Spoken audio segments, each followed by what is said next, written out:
સૌરાષ્ટ્રનું સૌથી મોટું ડિમોલેશન જંગલેશ્વરમાં જે ચાલી રહ્યું છે તેમનું હાલ જે રાજકોટ મહાનગરપાલિકા દ્વારા છે તે સતત મોનિટરિંગ કરવામાં આવી રહ્યું છે. અહીંયા જે કમિશનર છે, ડેપ્યુટી કમિશનર છે, તેઓ સતત મોનિટરિંગ કરી રહ્યા છે. જે ડ્રોન દ્વારા જે ચાપલુસી નજર નાખવામાં આવી રહી છે અને ત્યાંથી સમગ્ર માહિતીનું છે તે તાગ મેળવવામાં આવી રહ્યો છે. તે સવારથી જ છે તે મોનિટરિંગ ચાલુ કરી દેવામાં આવ્યું છે. ત્યારે આપણી સાથે જાની સાહેબ જોડાયા છે, તેમની સાથે સીધી વાત કરવાનો પ્રયત્ન કરશું. સર, સવારથી જ જે છે તે ડિમોલેશન શરૂ થઈ ગયું છે અને તમારા દ્વારા અહીંથી સતત નજર રાખવામાં આવી રહી છે, શું કહેશો?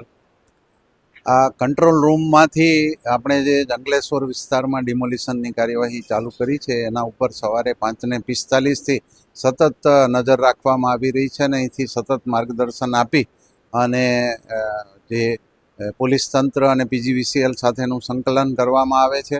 અત્યારે 10 વાગ્યા સુધીમાં આપણી જે ડિમોલિશન પાત્ર ટોટલ મિલકતો હતી એ પૈકી 455નું ડિમોલિશન પૂર્ણ કરવામાં આવેલ છે અને આજ સાંજ સુધીમાં આંકડો આપણે 1000થી વધારે ક્રોસ કરી દેશું.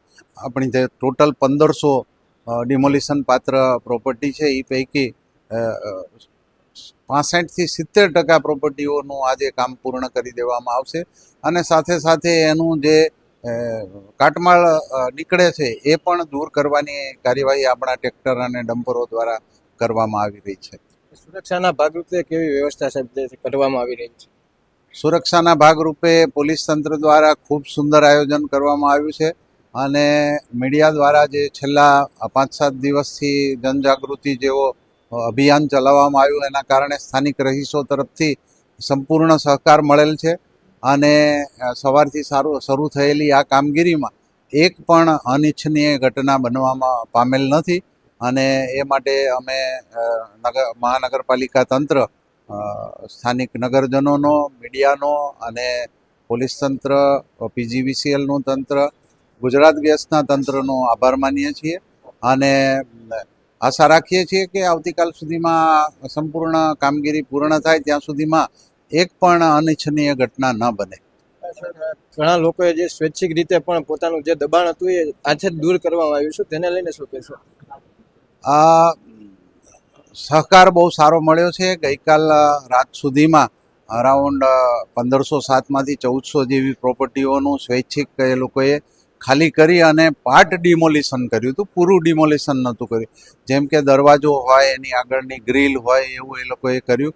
પછી આગળની થોડી દિવાલમાં એક કટર મારી અને પોતાનું માર્કિંગ કરી દીધું કે મારી અહીં સુધીની દિવાલ જાય. અમુક પ્રોપર્ટીઓનું પાર્ટ ડિમોલિશન થાય છે જે આપણા ટીપી રોડના કપાતમાં આવતી જગ્યાઓ છે.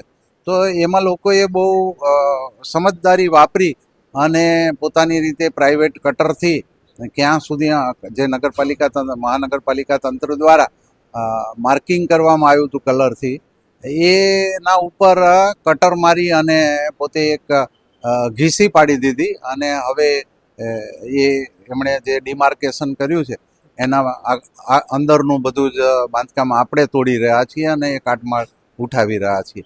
એટલે લોકોએ ખૂબ સારો સહકાર આપ્યો છે.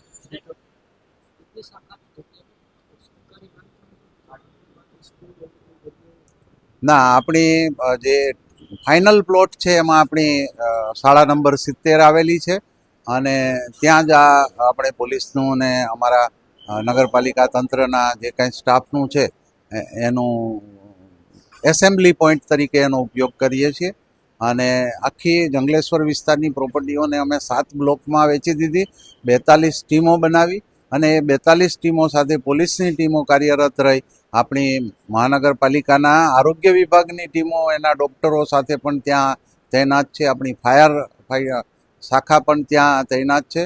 પણ સદનસીબે એક પણ એવું ઇન્સિડન્ટ નથી બન્યો કે જેના કારણે આપણે આ ઇમરજન્સી સેવાઓનો લાભ લેવો પડે. ચોક્કસથી આપણે વાતચીત કરી કે હજી સુધીમાં કોઈ એવો અનિચ્છનીય બનાવ નથી બન્યો, પરંતુ ત્યાં તમામ જે છે તે ચુસ્ત બંદોબસ્ત રાખવામાં આવ્યો છે. પોલીસની ટીમ પણ તૈનાત કરી દેવામાં આવી છે અને અહીંના કમિશનર દ્વારા છે તે હાલ ચાપલુસી જે નજર રાખવામાં આવી છે. જે 30 જેટલા ડ્રોન છે તે ડ્રોનથી છે ત્યાં મોનિટરિંગ સતત છે તે કરવામાં આવી રહ્યું છે અને જે ડિમોલેશનમાં લોકોનો જે તે સાથને સહયોગ છે તે મળ્યો છે કે લોકોએ પોતાની રીતે પણ ડિમોલેશન કરી દીધું હતું અને લોકોનો પણ અત્યારે સવારથી જે છે તેમાં સહયોગ મળી રહ્યો છે. કેમેરા પર્સન રાજેશ જોશી સાથે Pradeep Pathak, BS9 TV news Rajkot.